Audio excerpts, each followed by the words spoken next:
Going to talk about something that is involving all of us from the standpoint of shooting. That the large ammunition manufacturers have pretty much, for the most part, bought up all the available primers, powder, bullets, brass, and so forth. Now, one of the reasons that I'm saying this is because we haven't been able to buy hardly anything as reloaders, as hand loaders, for quite a number of years here now.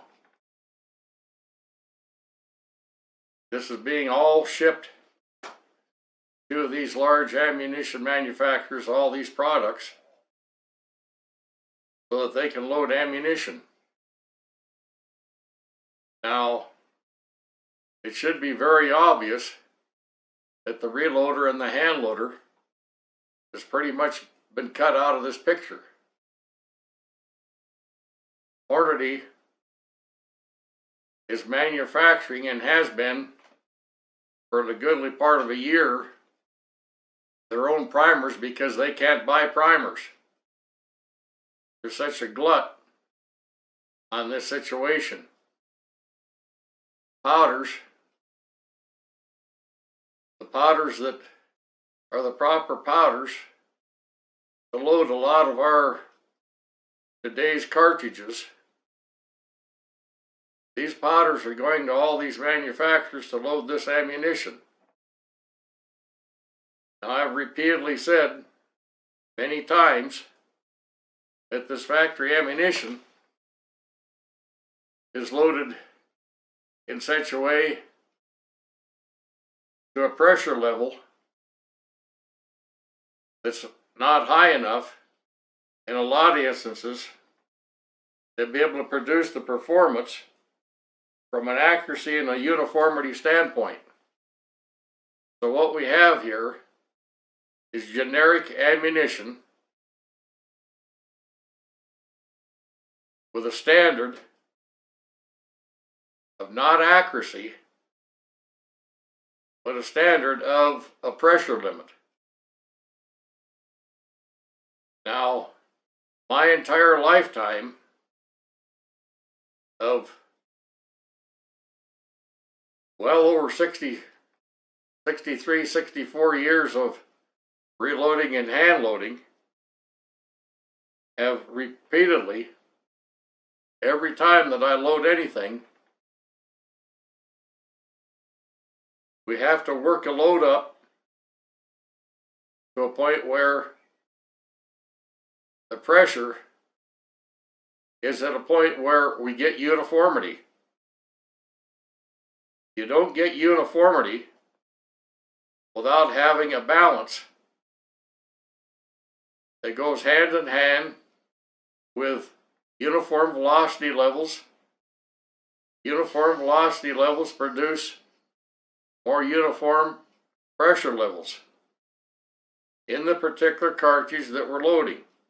And this applies to everything. There's no free lunch here. So what I'm telling you is, in a lot of these instances, this ammunition is not going to perform to a level, accuracy-wise, that any of us would be looking for. Now, I'm not telling you that this is in every instance. It is not. However, for the most part, this is exactly what's going on. And it's been shown to me, it's been told to me, it's been explained over a lot of time, over a lot of years, that these a lot of these rifle manufacturers except an accuracy level that is absurd. 2-3 inch groups, they think that is just fine. Well, it is not, because what we've got here is somebody trying to shoot at a little bit further distance.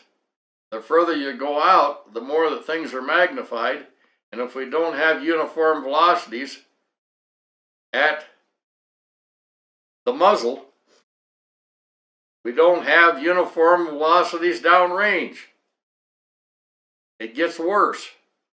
It gets worse from an accuracy standpoint, because the uniformity is not there. So we've got a real issue here with this situation. And I don't know, I don't understand why there isn't more access to these things for you and I, the reloader, the hand loader. Occasionally you can find something here or there, but it's very slim. Try to buy some Nosler bullets. Try to buy some Sierra bullets.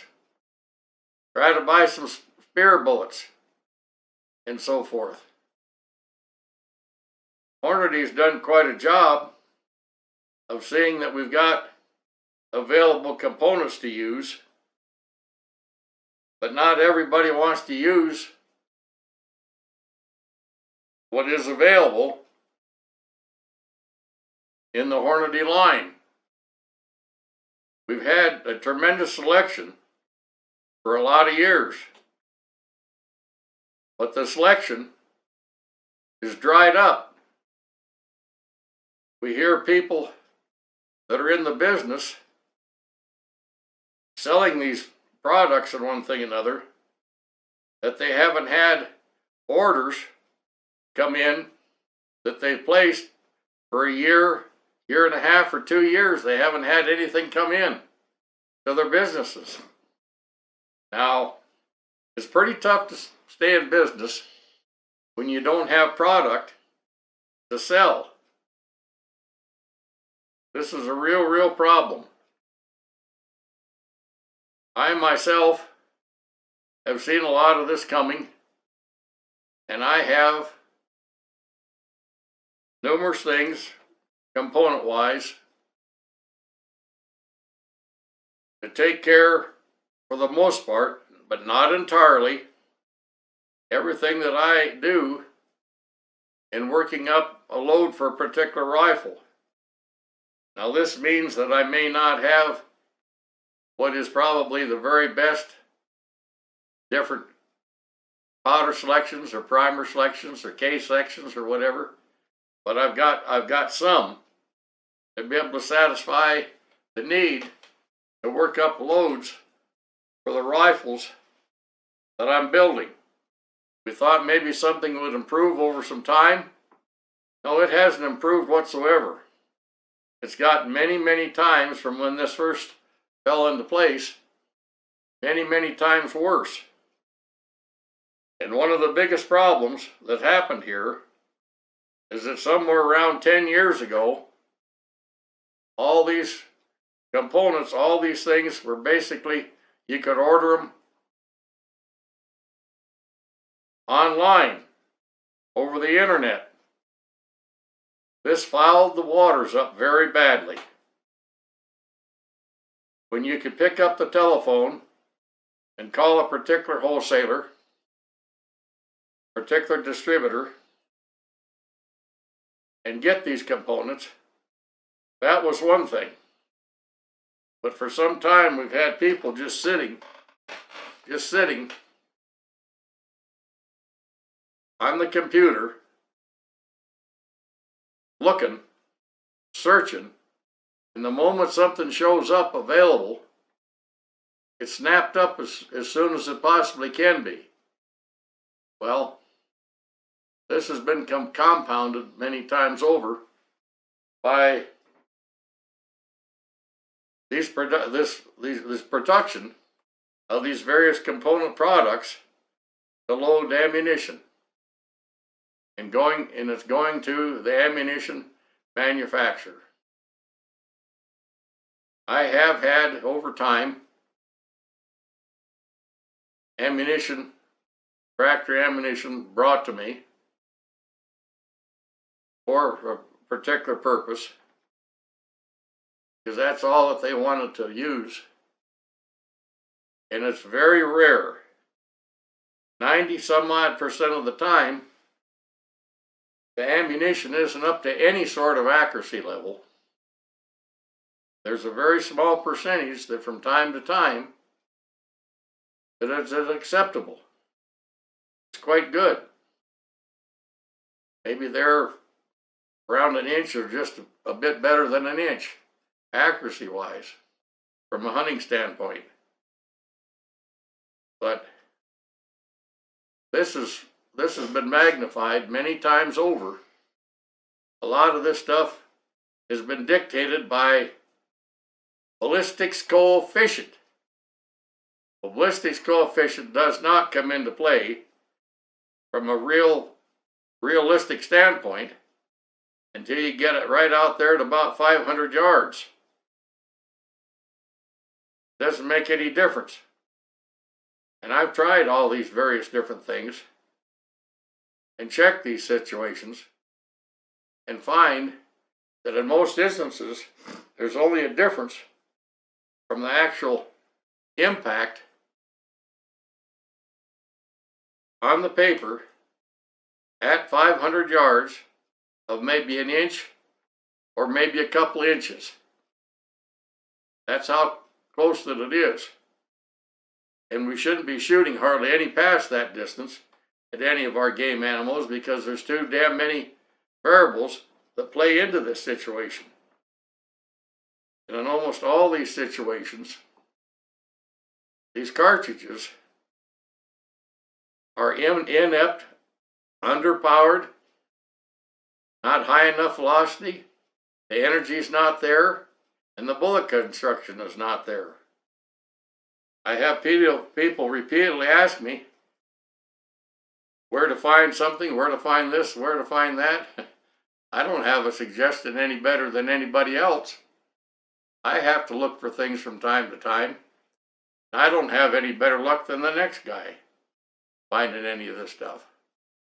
So this is what I see has happened here in the industry, and I don't know how long